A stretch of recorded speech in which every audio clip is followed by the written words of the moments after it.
تو قرآن کہاں سے آتا ہے، خدا ایک یہ اعلان کہاں سے آتا، یعنی بت خانوں میں طوفان کہاں سے آتا۔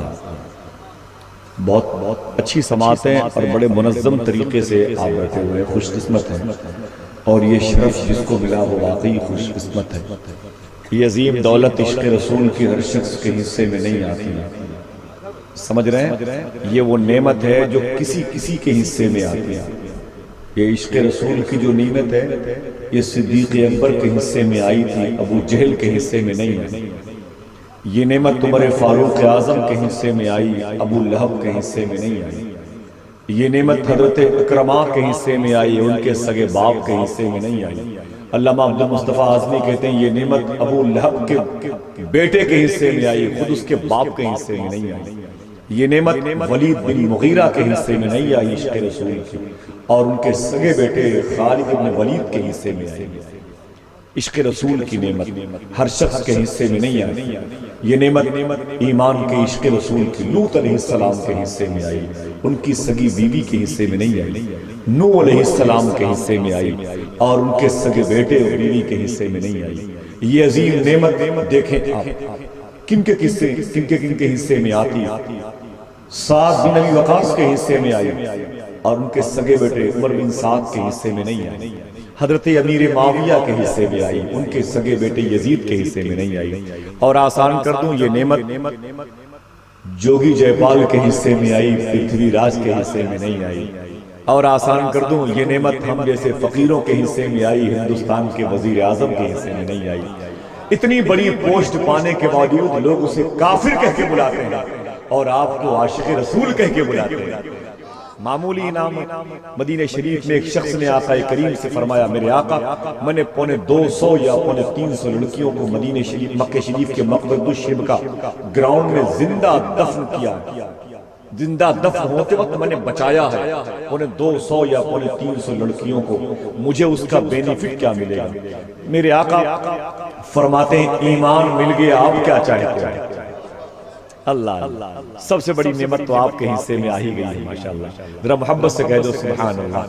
یہ میرے آقا کریم کے قدم کی برکتیں ہیں۔ میرے دوست ہیں، انتقال ہو گیا بسمل بھاگلپوری کا، جانتے تھے، بہت عظیم شاعر بسمل بھاگلپوری، اس نے شعر کہا تھا مجھ پہ فیضان شہنشاہ امم ہو ہی گیا۔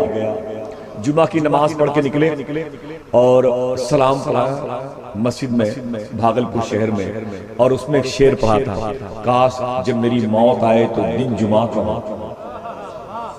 اور جمعہ کی نماز پڑھ کے باہر نکلے، سلام پڑھ کے ایک ٹرک کی زد میں آگے شہید ہو گئے۔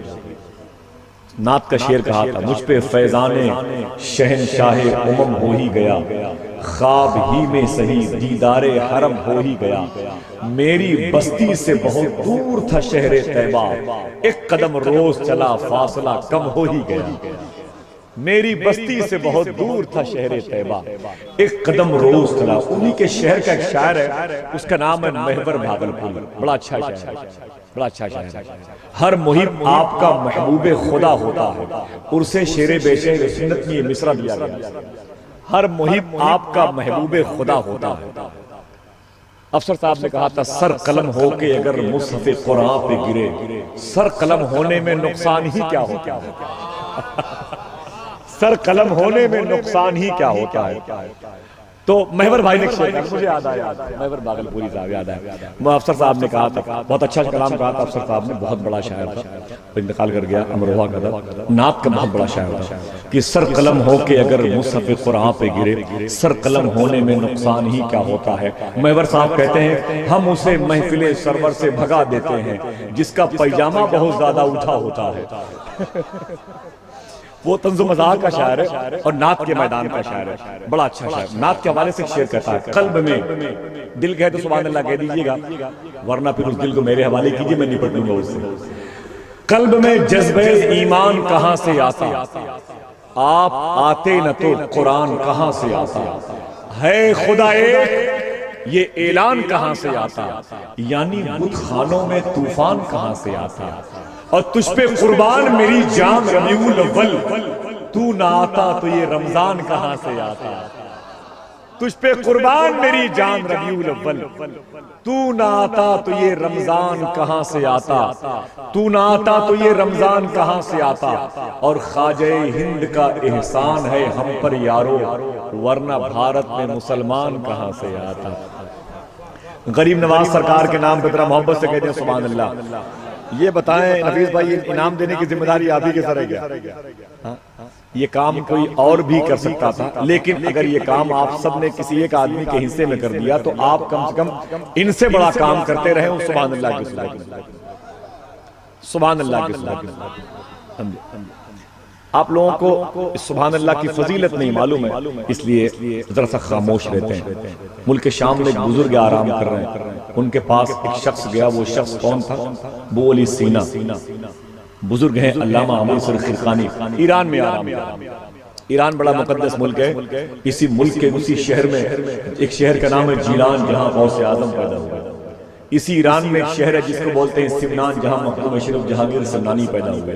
اسی ملک میں ایک شہر کا نام ہے سنجر، جہاں غریب نواز پیدا ہوئے۔ اسی ملک میں ایک شہر کا نام اصفہان، جہاں مخدوم بہاؤالدین شاہ اصفہانی پیدا ہوئے۔ اسی ملک میں ایک شہر کا نام ہے شیراز، جہاں شیخ سعدی شیرازی آرام کر رہے ہیں۔ اسی ملک میں ایک شہر کا نام بستام، جہاں مخدوم بایزید بستامی آرام کر رہے ہیں۔ اسی ملک کے ایک شہر کا نام ہے یوں سمجھنے خرقان، جسے جہاں شیخ ابو الحسن خرقانی سرکار بایزید بستامی کے وصال کے 39 سال کے بعد پیدا ہوئے، وہ آرام کر رہے ہیں۔ اسی ملک میں خواجہ ابو الحسن چشتی آرام کر رہے ہیں، ایسے دیار میں لیٹے ہوئے ہیں جس علاقے کا نام ہی چشت ہے، جس کی وجہ سے غریب نواز کا سلسلہ ہی پھیل رہا ہے۔ اسی ملک میں امام علی رضا بھی آرام کر رہے ہیں، دنیا کی سب سے حسین عمارت امام علی رضا کی، امام موسیٰ کاظم کے لاڈلے۔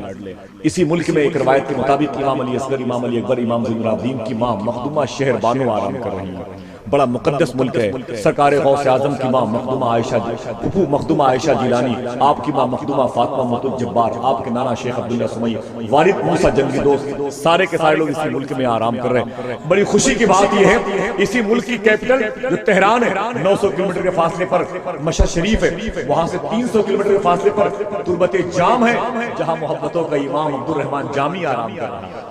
سبحان اللہ۔ تو بڑا یہ مقدس ملک ہے ایران۔ شیخ ابو الحسن خرقانی کے پاس ابو علی سینا آئے، کہو خرقانی، بہت بڑے بزرگ ہیں آپ، بہت بڑے بزرگ ہیں، میں نے سنا ہے کہ آپ جب سبحان اللہ کہتے ہیں تو 10 فٹ اچھلتے ہیں، ایسا کیوں ہوتا ہے؟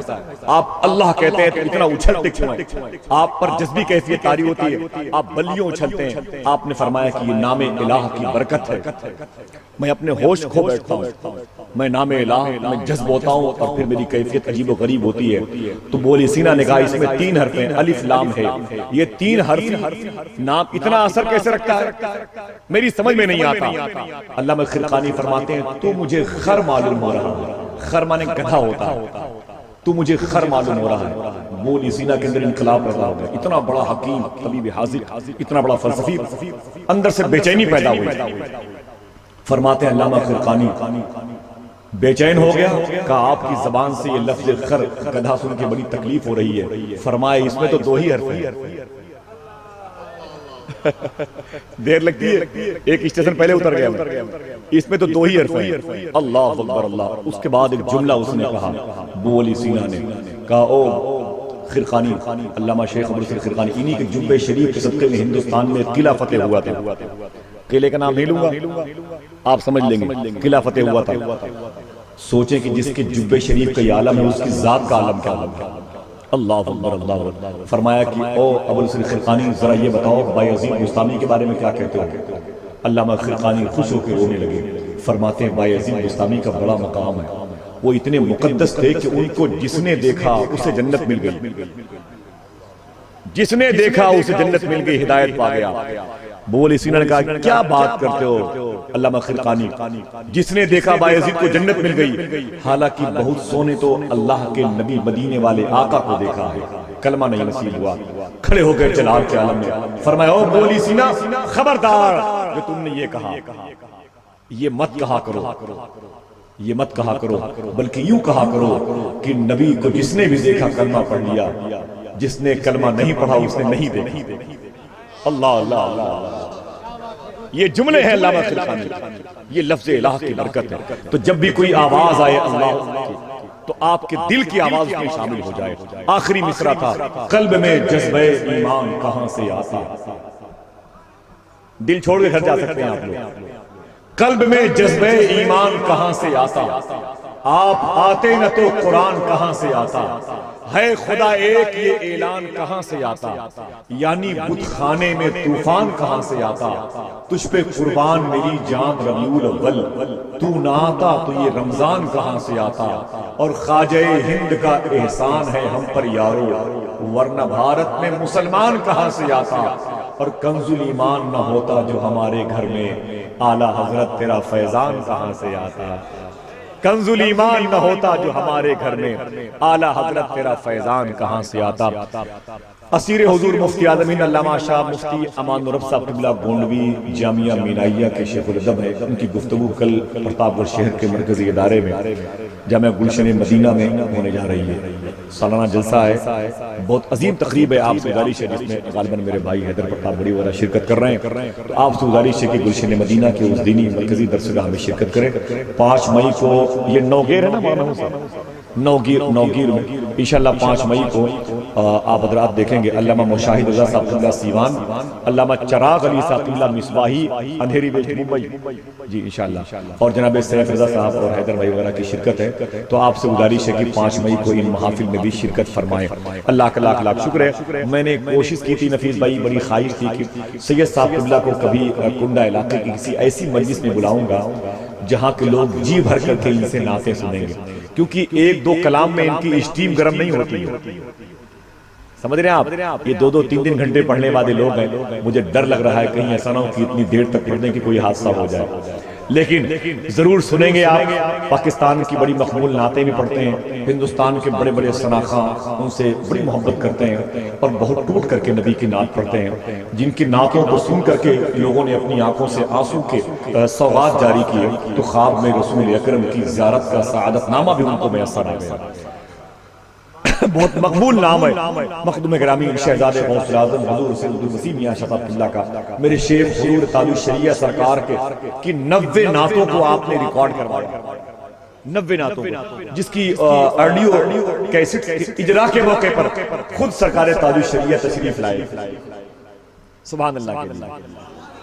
اور سینکڑوں کلام امام اہل سنت کے حضور بیدم شاہ وارسی کے, حضور سرکار محبوب الہی کے, اور سرکار قبلہ شریفی میاں, ان تمام تر مشائخ کرام کے کلام پڑھے. پاکستان کے بڑے بڑے شعراء منصور ملتانی ہوں, مظفر وارسی ہوں, مجید ریاض ہوں, اور خالد حسین خالد صاحب, بڑے بڑے شعراء کرام کی نعتیں پڑھی ہیں. میں بہت ادب کے ساتھ سنتا ہوں, اور میں دل سے گزارش کرتا ہوں آپ سے